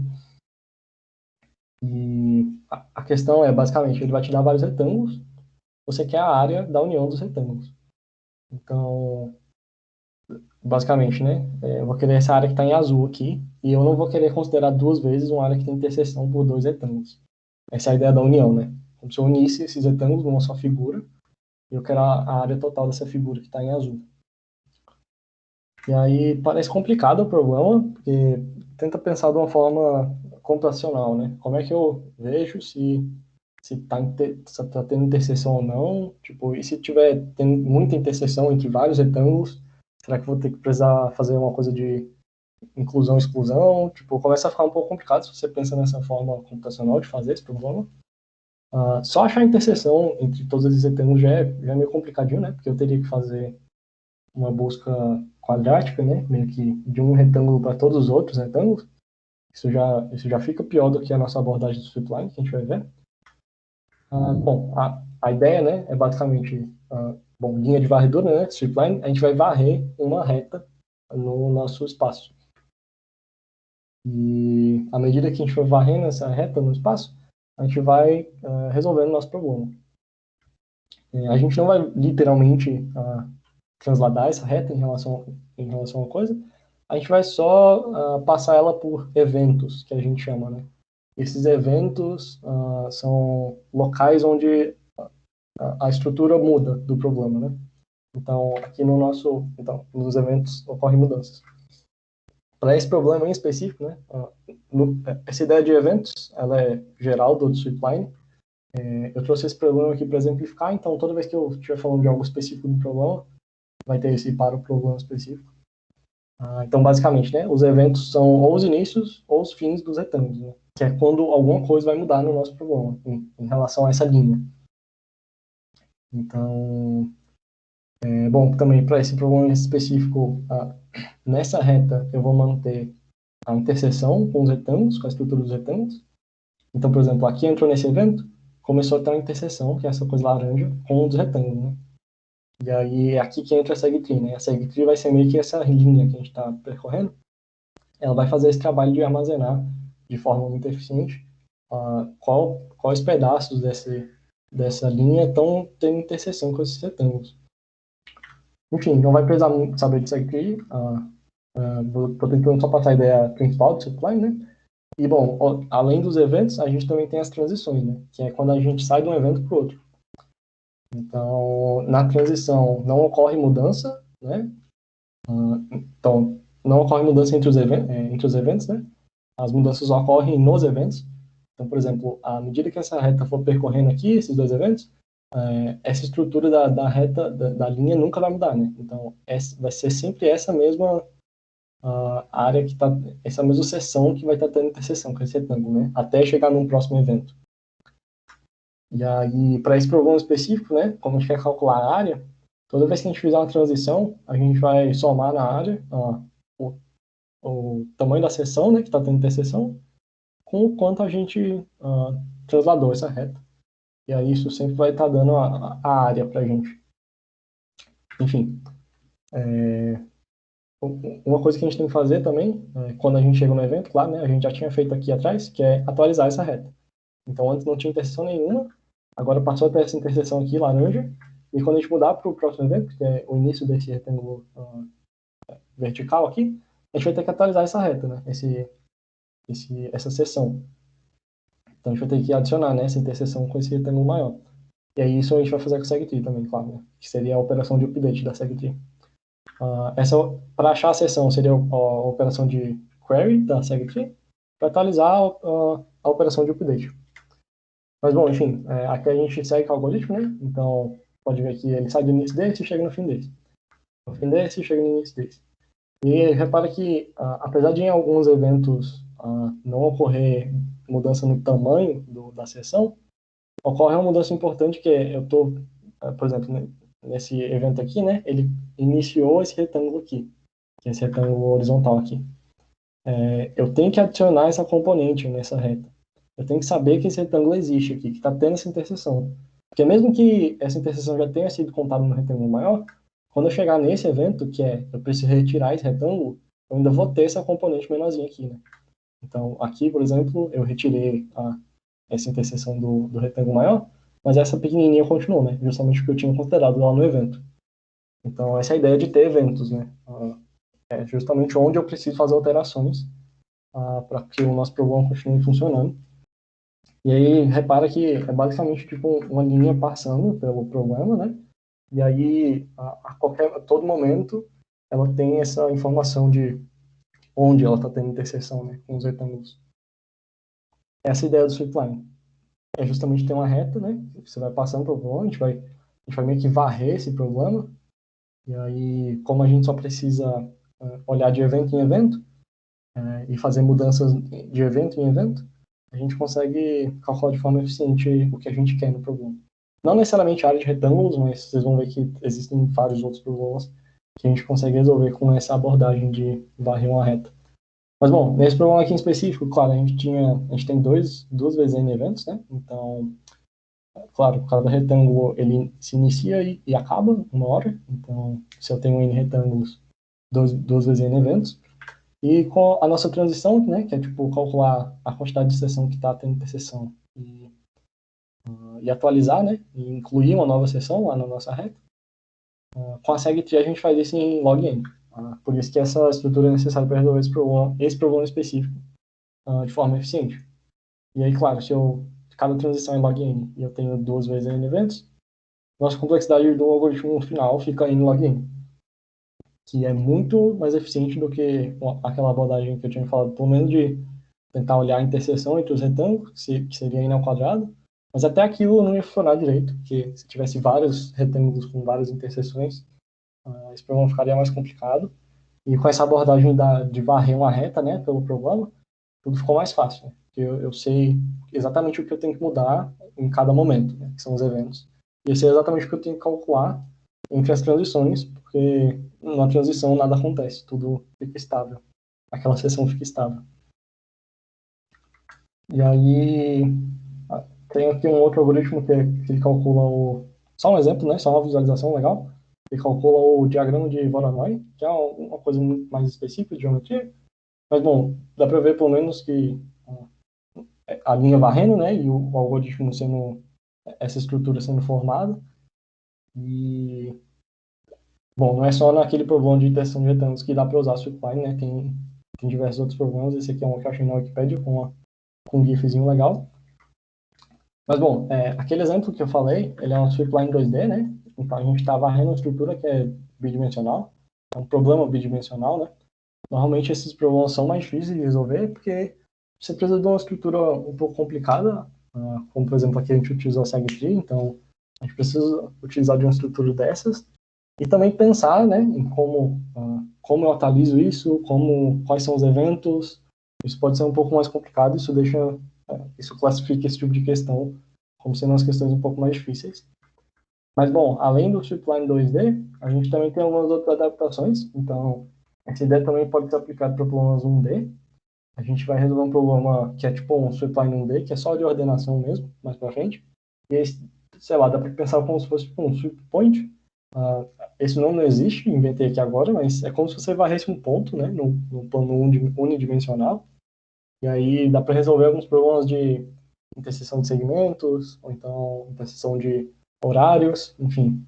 São os problemas um pouco mais fáceis de ordenação, que daria para resolver de outras formas, mas que é um problema bom para você aprender a aplicar, né, esse funcionamento do stripline. E aí, sei lá, dá para fazer também um 3D, você pode varrer um plano pelo espaço geométrico 3D, e à medida que esse plano vai percorrendo os eventos tridimensionais, você consegue fazer essas diferenças. Mesma coisa em outras dimensões. E, além disso, também existe uma outra abordagem do stripline que em vez de você transladar essa reta, você vai rotacionar ela. E a gente chama isso aí de radial sweep. Então, à medida que você for rotacionando essa reta, você vai fazendo essa transição entre o lado, sei lá, o lado esquerdo e o lado direito, que aí isso, às vezes, isso facilita você otimizar alguns processos numa questão de geometria. Tem um exercício disso aqui lá no GitHub. É legalzinho isso aqui. Para implementar, você tem só que saber como é que funciona a ordenação angular, né? Que é até o que o Graham-Scan usa. Dá até para pensar mais ou menos no Graham-Scan como se fosse um stripline radial e o monotone chain como se fosse um stripline normal, né? Que a gente está meio que varrendo, a gente ordenou os pontos, né? E a gente percorreu os pontos ordenados. E é justamente o que a gente faz no stripline, né? Aqui eu só mostrei a visualização mesmo do reta assim, percorrendo os eventos, mas na prática mesmo o que a gente vai fazer, a gente vai colocar esses eventos num vetor e vai ordenar o vetor. E aí a gente só percorre o vetor, claro, você vai imaginar como se fosse uma reta percorrendo o problema, né? Para facilitar a implementação, você entender exatamente o que você está tentando implementar. Mas na prática é só eventos num vetor e você ordena esses eventos de uma forma certa, para que você percorra eles de uma forma que faça sentido. Mas bom, como eu disse, né? Às vezes um problema pode ser resolvido com stripline mesmo que ele não seja geometria. Então esse exemplo do 1D aqui tem alguns problemas de ordenação que são facinhos de resolver, mas que às vezes facilita a vida você pensar como se você fosse percorrer eventos, né? Você cria eventos e percorre eles. Às vezes isso facilita a vida. E, bom, às vezes um problema realmente não é geometria, mas você pode tentar trazer ele, você pode tentar enxergar ele de uma forma geométrica. Isso normalmente facilita a visualização do problema. Eu, pelo menos, tenho mais facilidade de resolver alguns problemas quando eu tento visualizar eles, né? De uma forma, quando eu consigo tocar eles, né? Quando eu faço algo deles, uma coisa mais concreta, né? Essa coisa de transformar em um problema geométrico, às vezes, pode te ajudar também a enxergar o problema. E, bom, eu vou resolver uma primeira questão de stripline, que é essa daqui, que está lá no CSS. Que, como eu disse, não vai ser uma questão de stripline, vai ser uma questão de ordenação. Então, está aqui em Sort and Search, lá no CSS. E provavelmente tem uma solução muito fácil, só ordenando de alguma forma, bestinha. Mas é uma ótima questão para aplicar o stripline, porque vai dar para ver a essência do algoritmo, né? Vai dar para ver a essência de como se faz o processo. E se eu fosse começar com essa questão aqui da interseção de retângulos que eu falei, é uma questão muito difícil e acho que não ia dar para ver, acho que eu ia perder um pouco a essência do algoritmo, por conta da complexidade do problema. Bom, alguém tem alguma dúvida em relação ao supply? É basicamente isso. Eu vou mostrar a implementação, né, como é que a implementação conversa com essa ideia de percorrer um problema. Esse problema vai ser fácil de resolver. No próximo, eu vou tentar trazer um problema 2D para dificultar um pouquinho.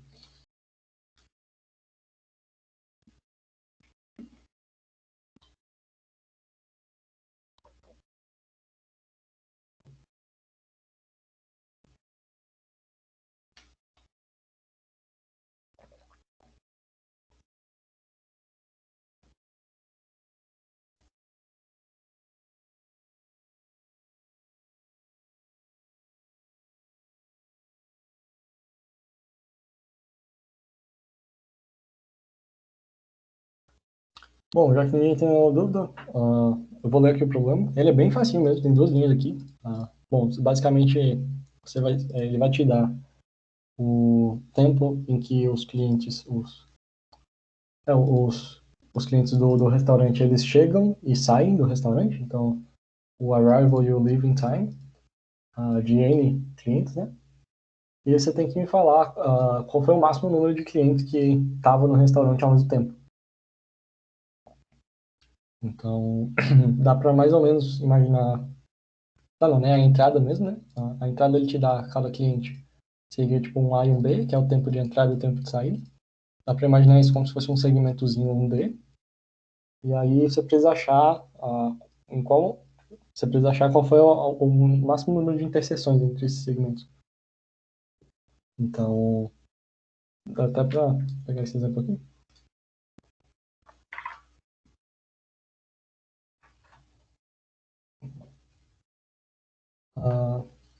O primeiro cliente, claro, a gente vai ter um,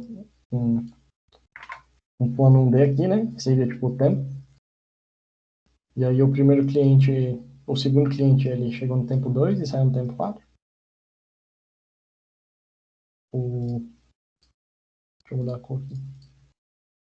O primeiro cliente chegou no tempo 5, saiu no 8. E o último cliente chegou no 3, saiu no 9. Então dá para ver que a maior interseção, né, foi de 2. Que seria meio que ou esse ponto aqui, né? Onde esse cliente do 2.4 ainda estava aqui no restaurante e o cliente laranja chegou. Ou esse período todo aqui, né? Que era quando esse cliente 3.9 já ficou no restaurante por esse todo tempo. E aí, nesse meio, esse cliente azul claro estava aqui também, né? Então, aqui era 2, aqui era 2 clientes ao mesmo tempo. Então, a resposta é 2, né? Aqui só tinha um cliente, aqui só tinha um cliente também, aqui também só tinha um cliente. Deu para entender o problema? Acho que é simples, né? É um problema mais simples. E aí, sei lá, você pode pensar de várias formas isso aqui, mas o que a gente vai querer fazer é utilizar a abordagem do Swiftline, né? Então, a gente vai criar eventos. E o que vão ser esses eventos aqui nesse problema, né? Esses eventos vão ser o tempo de chegada e o tempo de saída dos clientes. Muito parecido com o que a gente tinha feito lá na interseção de eventos. Mas, bom, o que a gente vai querer fazer é manter numa variável a quantidade de clientes que estão em um certo determinado de tempo. Então, a gente vai ter tipo a gente vai ter uma reta, né? A gente vai percorrer essa reta pelo. Deixa eu mudar a cor aqui. A gente vai percorrer essa reta pelo plano, né? A gente vai meio que fazer isso aqui, né? Então, esse aqui é o primeiro evento, 2, esse evento aqui 3, esse evento aqui de saída, evento de entrada, evento de saída, evento de saída. E aí, bom, claro, não precisa de uma reta, né? Você pode pensar como se fosse só um ponto percorrendo isso aqui. Por isso que eu chamei de ponte, subponte lá no slide. Mas, bom, o que a gente vai querer é só uma variável, e aí essa variável vai me informar a quantidade de pessoas que tem naquele determinado momento. Então, se a reta tivesse aqui, vai ser 0, né? Aí, como a reta chegou aqui, entrou no 2, aí vai ser 1. Aí, quando a reta bater aqui no 3, vai incrementar mais 1, vai ficar 2. Enfim, você vai ter todo esse processo de atualização, né, dessa variável. E aí você vai querer pegar o máximo dessa variável ao longo das iterações, né? Então, a todo momento você, sei lá, faz um answer e faz esse answer ser igual ao máximo do answer com essa quantidade. E aí, repara uma coisa interessante, é que, como aqui o nosso problema é 1D, a gente não tem uma estrutura complicada para armazenar, né, o que a gente quer ao longo do tempo. A gente tem uma variável, justamente por ser um problema 1D, né? A gente não precisa ter uma estrutura que é, bom, que é um vetor, né? A SegTree é meio que uma estrutura em cima de um vetor, para a gente conseguir resolver o nosso problema. A gente só consegue utilizar de algumas estruturas mais simples. Nesse caso aqui, nem estrutura é só uma variável mesmo. Bom, quais vão ser nossos eventos? Como eu disse, nossos eventos de entrada e saída. Como eu vou querer ordenar esses eventos? Bom, eu quero olhar os eventos pelo tempo em que eles aconteceram, né? Então, eu quero olhar os eventos que aconteceram antes primeiro. Então, eu jogo esses eventos todos num vetor e ordeno esse vetor pelo tempo. E o que acontece? Esses eventos, eu também preciso saber se ele é um evento de entrada, né? Então, se o cliente entrou ou se o cliente saiu. Porque se o cliente tiver entrado, eu vou querer incrementar o tempo, né? Então, eu vou querer incrementar a quantidade. Então, eu vou fazer uma quantidade mais menos. Se esse cliente tiver saído, eu vou querer fazer uma quantidade menos menos. Então, eu também preciso ter isso no meu evento, né? Eu preciso ter essa informação de que tipo de evento ele é. E nesse caso específico, eu só preciso dessas duas informações, né? O tempo em que o evento aconteceu e o tipo dele. Type. O que é um jeito fácil da gente fazer? A gente cria um struct, que é um struct chamado evento, né? Claro. Evento. E aí, nesse evento, a gente vai ter duas variáveis, que é o tempo e o type. E aí, o que dá para fazer é... Bom, eu vou querer ordenar, né, esses eventos. Então, eu posso declarar um operator para essa estrutura, que vai basicamente ordenar ela, e vai ordenar do jeito que eu quero, né? Então, nesse caso aqui, vou ordenar com essa heurística de primeiro olha o tempo. Na verdade, só olha o tempo, né? Eu só preciso ordenar pelo tempo, porque, inclusive, aqui na questão ele me informa que os tempos de entrada e saída são diferentes. Então, eu nunca vou ter um tempo em que entra e sai pessoa. Se tivesse um tempo em que entra e sai pessoa, eu precisaria de alguma informação extra da questão, né? Que vai me informar se eu preciso considerar uma pessoa que entra e uma pessoa que sai ao mesmo tempo, como se fosse duas contagens, né, na minha resposta. Mas enfim, como isso não ocorre, não preciso me preocupar com isso.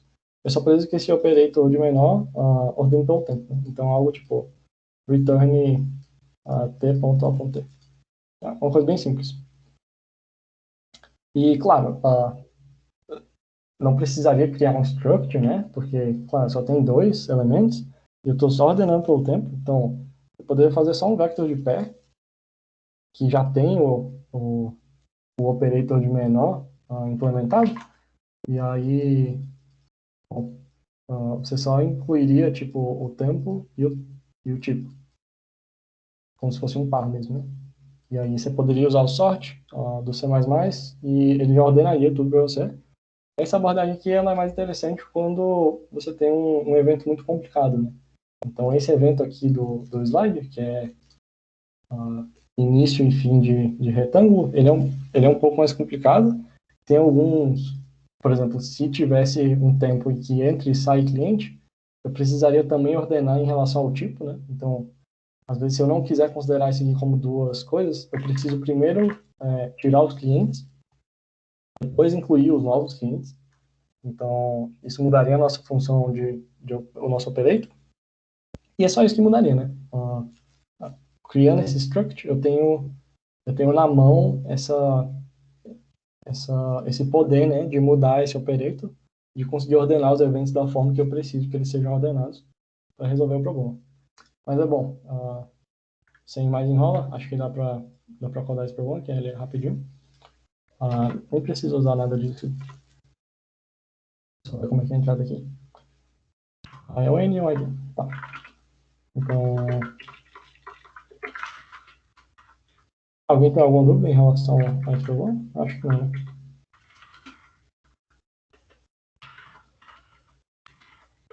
Acho que fica claro depois que eu mostrar o código, como é que funciona. Então, claro, aqui eu vou ter um cliente, né? E o tempo de entrada dele é A, o tempo de saída é B.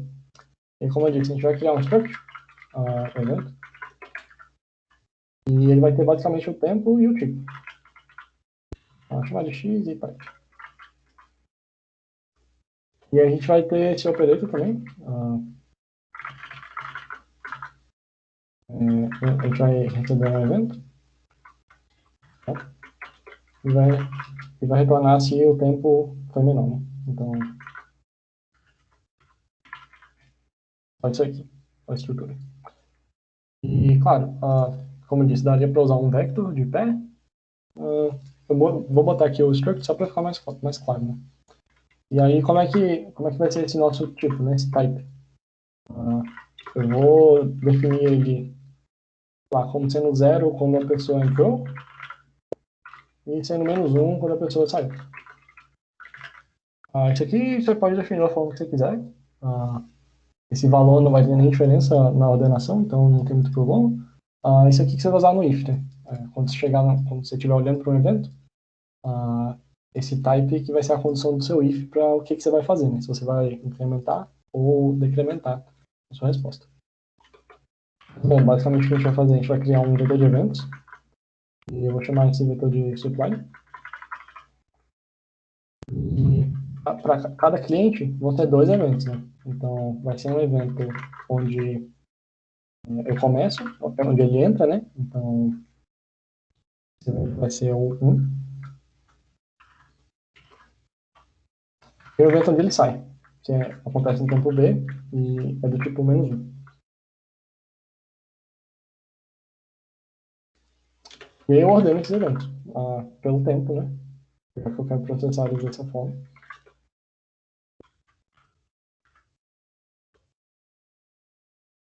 Deixa eu escrever isso aqui do jeito que eu fiz.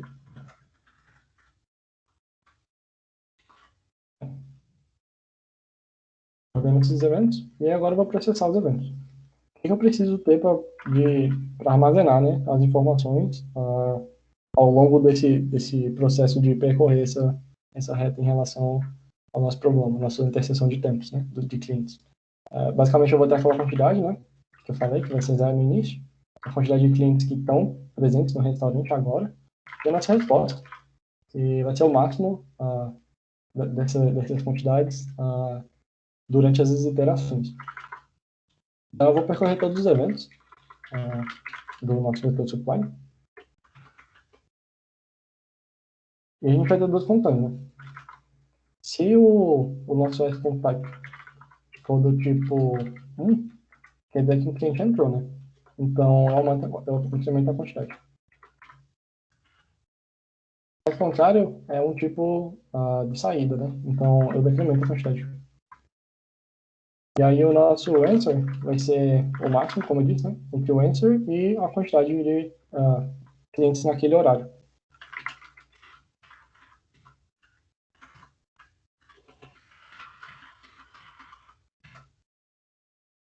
É isso. Como eu disse, daria para usar um vector de pé, né? Acho que não preciso mostrar aqui não, vai ficar a mesma coisa, basicamente. Vai ficar até igual isso aqui. E aqui a gente define que tipo de evento. Se eu tenho evento for do tipo 1, entrou. Se entrou, aumenta a quantidade. Tá certinho. E aí, nesse caso ficou pequenininho, né? Alguns sublines ficam bem maiores, porque você tem que tratar. Você vai ter muito mais informações aqui no evento, né? Ou então, às vezes, você vai precisar usar uma estrutura auxiliar, que nem aquele que você vai precisar da segtree, ou então vai precisar de um set, alguma estrutura para você conseguir armazenar essa informação que a questão te dá. Aqui, no caso, é bem simples mesmo, só uma variável de tempo, a quantidade.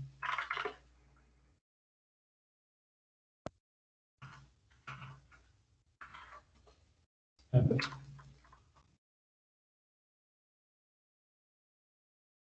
Ficou claro? Alguém tem alguma dúvida em relação a essa implementação simples do Swiftline? Eu acho que, tipo, essa é a essência que eu quero mostrar, né? É você tentar reduzir o problema a eventos. Entre esses eventos, você consegue tirar algumas informações relevantes. Eu nem sei como é que é a solução desse problema com coordenação normal, mas eu acho que é bem simplesinho também. Acho que é bem parecido com isso aqui.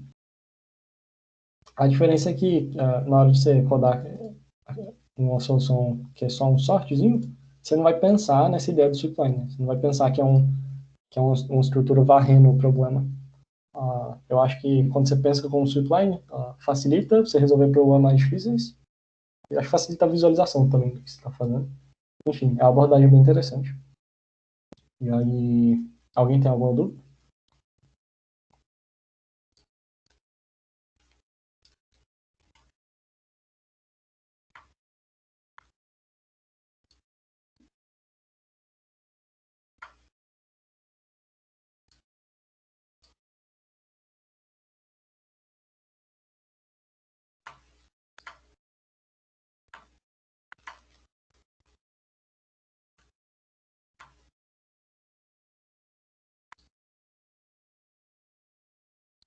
Bom, acho que no finalzinho da aula eu vou trazer um problema de Swiftline que é um pouco mais complicado, que ele vai ser um problema 2D, né?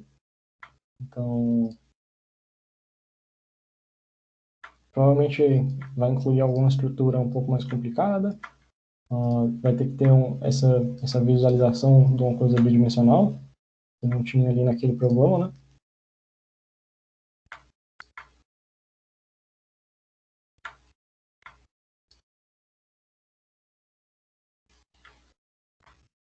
Acho que assim tá bom. Tem esse problema aqui, que ele é bem clássico. Eu não consegui achar um site com a implementação dele. Eu acho que, se eu procurar mais, eu acho. Quando eu achar, eu vou botar lá no GitHub também. Mas, bom, basicamente, eu vou te dar N retas, e essas retas, elas são ou verticais ou horizontais. Então, pode ver aqui, né? Ou a reta é paralela com eixo Y, ou é paralela com eixo X. E aí a resposta que eu quero é a quantidade de interseções entre esses... retas não, né? Vou te dar segmentos de reta, né? Tem final, tem início e final. E a resposta que eu quero é a quantidade de interseções entre essas retas. Esses segmentos de reta.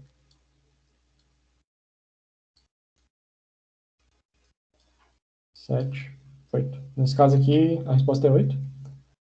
E, claro, eu não quero isso aqui de forma ineficiente, né? Eu quero isso aqui, pelo menos, uma complexidade n log.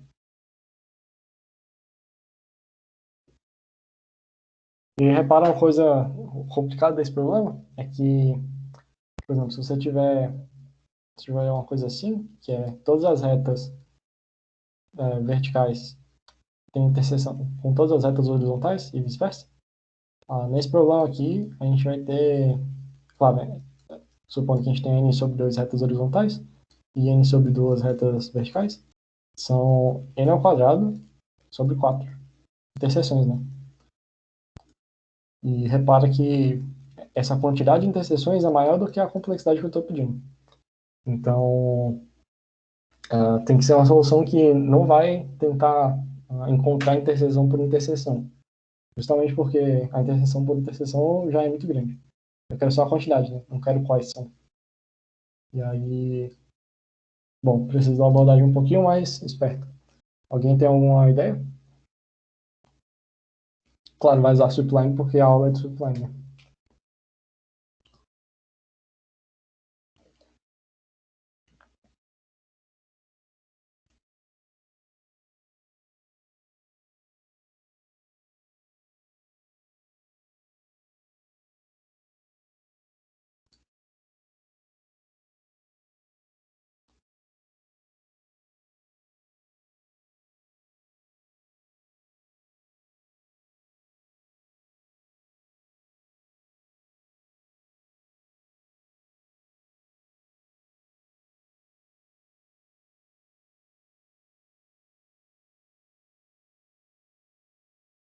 Dá para fazer um evento para adicionar as linhas horizontais e toda vez que tiver uma vertical, você conta as interseções. Exatamente, essa é a abordagem.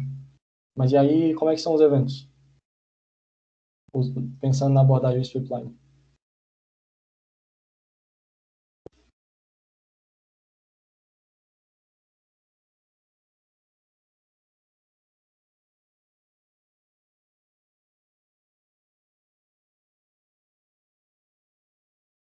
Tá, eu acho que essa ideia aí já é o suficiente.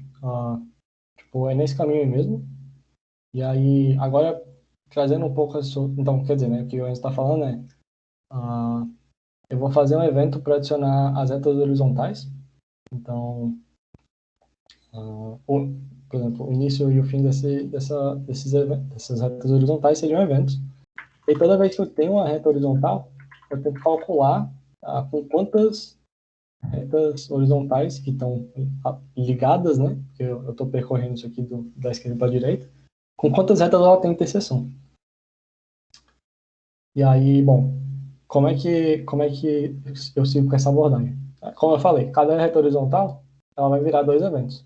Então, eu vou ter um evento que é a abertura, do segmento vertical, e eu vou ter um outro evento que é um fechamento não, não é horizontal. A abertura de um evento horizontal e vou ter o fechamento de um evento horizontal, que seriam essas retas, né? E aí, o que é um evento horizontal? É justamente a coordenada y de onde ele ocorre, né? Então, a coordenada y,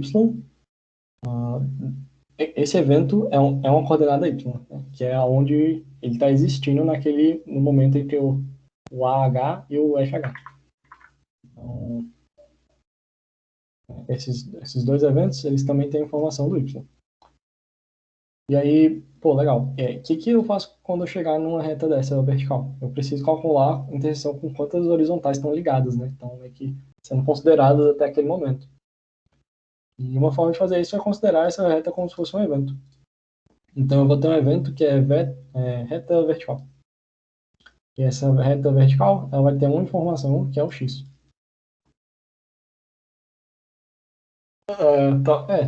Vai ser só o x, né, na verdade. Vai ser tipo o x da reta vertical.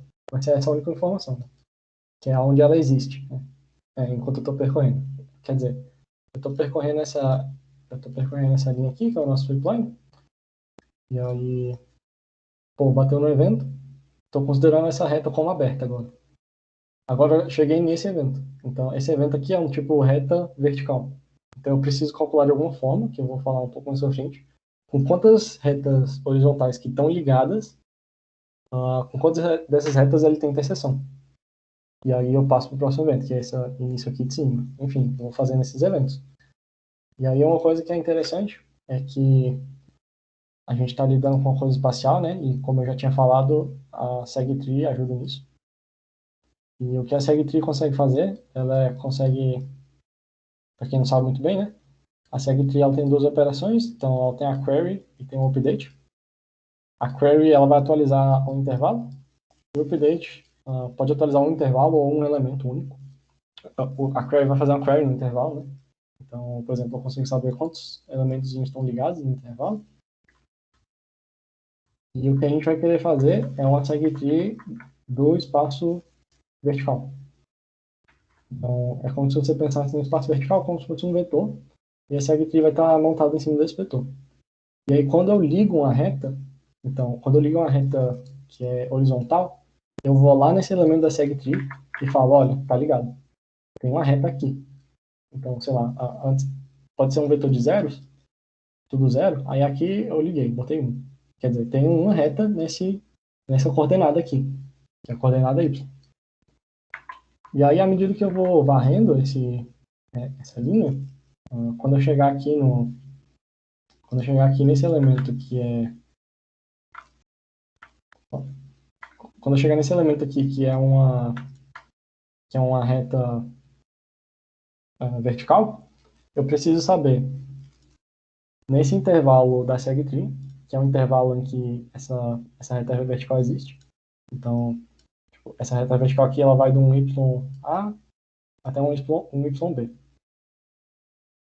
Eu vou calcular na SegTree a soma da quantidade de retas que estão ligadas, né, nesse intervalo de existência da reta vertical. E aí, sei lá, às vezes poderia ter uma outra aqui, aí teria um elemento ligado aqui também. Muitas vezes poderia ter duas retas verticais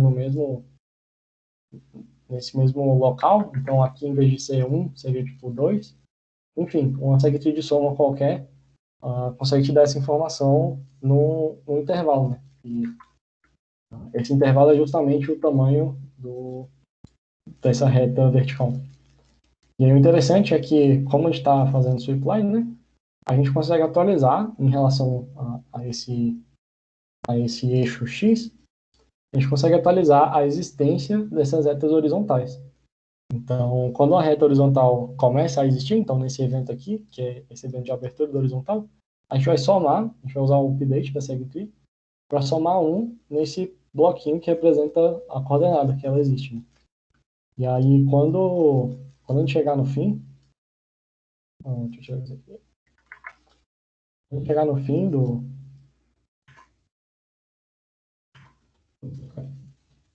é,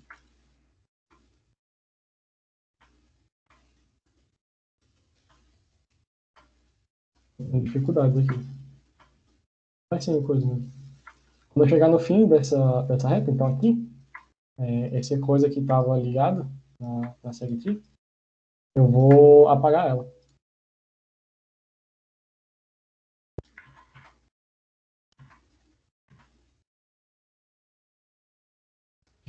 Eu apaguei só aquele pedacinho. Né?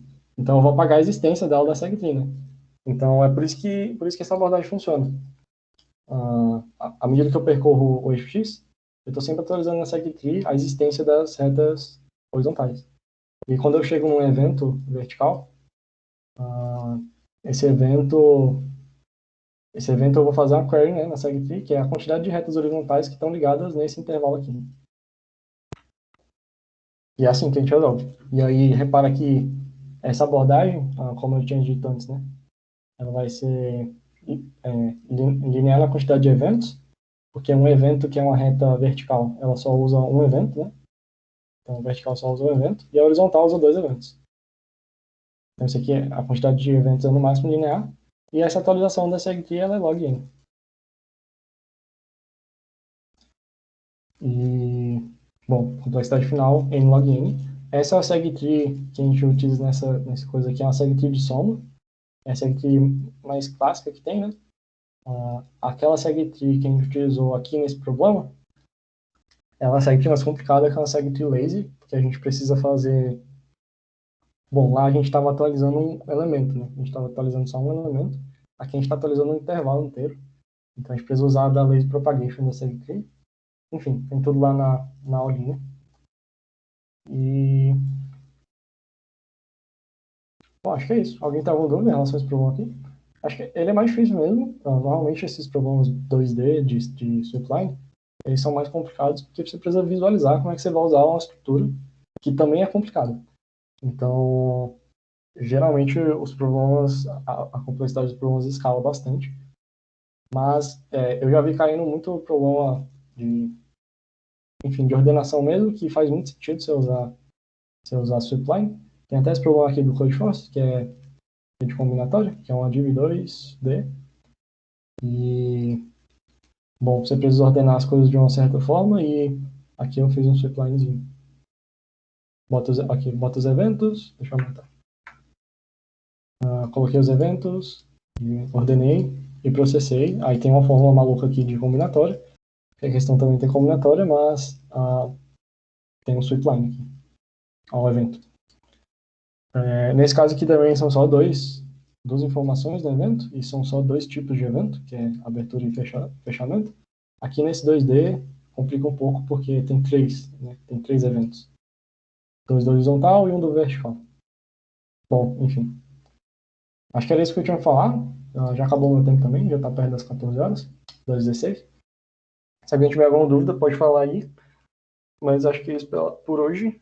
Semana que vem tem aula de dúvida, então se você quiser tirar alguma dúvida ou desses exercícios ou da semana retrasada, ou então de algum exercício do CodeForce também, a gente vai estar aí. Mas é isso. Agradeço aí a todo mundo que assistiu a aula. É isso por hoje. Alberto, tem alguma coisa para falar? Só que o contexto Os mashups dessa semana já estão lá no CodeFoss, lá no grupo. É isso. Top.